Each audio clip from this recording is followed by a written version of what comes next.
दोस्तों, मैं निशा देशमुख आप लोगों के सामने एक बार फिर से लीज रजिस्ट्री और रजिस्टर्ड मामले में, लीज डीड मामले में मैं पहले भी महापौर महोदय जी से, भिलाई के महापौर महोदय जी श्री नीरज पाल जी से कुछ सवाल किए हैं। सिर्फ वीडियो के माध्यम से सवाल नहीं किए हैं, मैंने नोटिस भी दिया है और कुछ सवाल ऐसे थे जो कागजी तौर पर पत्र व्यवहार कर कर पूछना बहुत आवश्यक था, क्योंकि ये बीएसपी के क्षेत्र में रहने वाले वहाँ के निवासियों का बात है, उनके इमोशनल अटैचमेंट की बात है और उनके घर के छत की बात है।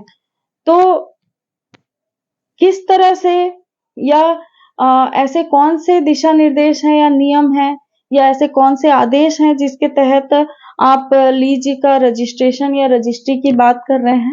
इस सवाल को मैंने पूछा है। तो इस पर महापौर महोदय जी का तो मौन है, परंतु भिलाई के विधायक महोदय जी श्री देवेंद्र यादव जी का इस विषय पर लोगों से चर्चा करना और ये कहना कि नहीं, लीज रजिस्ट्री के बाद आपका मालिकाना हक हो जाएगा या आपको बैंक लोन मिलेगी। तो यदि महापौर महोदय जी के पास कोई जवाब नहीं है, कलेक्टर महोदय जी के पास कोई जवाब नहीं है, बीएसपी का कहना ये है कि सारी जो भी नियम है या फिर जो भी बातें हैं वो हमारे पास सुरक्षित है, हम सारे नियम बताएंगे या हमारे द्वारा जो तय किए गए दिशा निर्देश हैं उन्हीं का अनुपालन होगा और उसी के द्वारा आप बीएसपी का लीज संरक्षित और सुरक्षित रख सकते हैं। तो इस विषय में बहुत सारी ऐसी बातें हैं जो लोगों को भ्रमित कर रही हैं या लोगों को भ्रम पैदा कर रही है, उन लोगों को बहुत ही दुविधा में डाल रही है कि वो क्या करें, क्योंकि विश्वास करना मुश्किल है। बीएसपी का एक तरफा मालिकाना हक है और क्योंकि लीज में दिया हुआ है मकान, तो वो लीज का मतलब किराया है। कुछ सालों के लिए बीएसपी ने किराए में दिया है अपने कर्मचारियों को। तो इस विषय में कर्मचारियों को यदि किराए में दिया हुआ है तो किराए का जो मकान है वो कैसे उस पर मालिकाना हक हो सकता है? और बीएसपी कभी भी इतने दिनों में अभी तक के ऐसा कहीं वो नहीं है, लिखित नहीं आया है कि किसी को भी उनके मकानों से निकाली हो। तो ये कैसे कहना कि आपको अब कोई नहीं निकाल सकता? तो वैसे भी बीएसपी नहीं निकाल रही थी।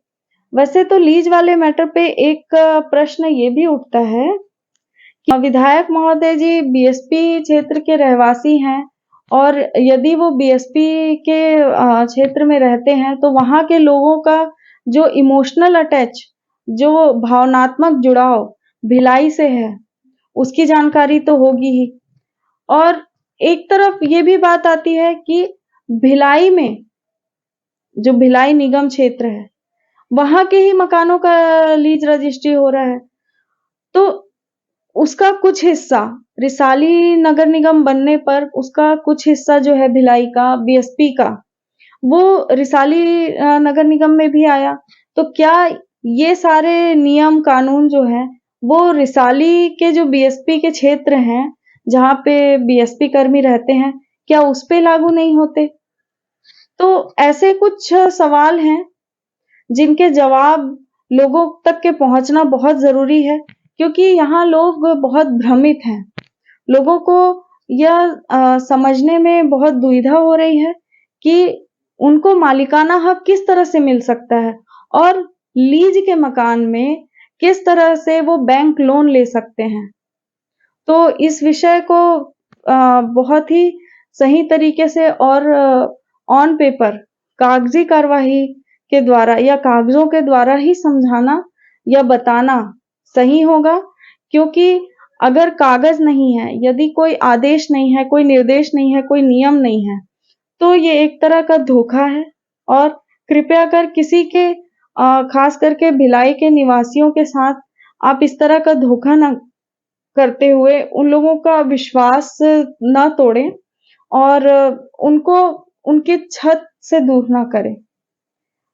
तो इमोशनली जो अटैचमेंट है लोगों का, उसको ठेस ना पहुंचाते हुए आप ऐसे कुछ सवाल हैं जिनका जवाब कृपया करके दीजिए। मैं भिलाई के महापौर महोदय जी और भिलाई के विधायक महोदय जी, आप दोनों से ये प्रश्न पूछना चाहती हूँ कि ऐसे कौन से नियम, आदेश, दिशा निर्देश कलेक्टर द्वारा, महापौर महोदय जी के द्वारा, तहसील ऑफिस के द्वारा या बीएसपी द्वारा आए हैं, जिससे आप लीज के रजिस्ट्रेशन के बाद उस पर मालिकाना हक की बात रख रहे हैं। तो कृपया कर बताने का कष्ट करें।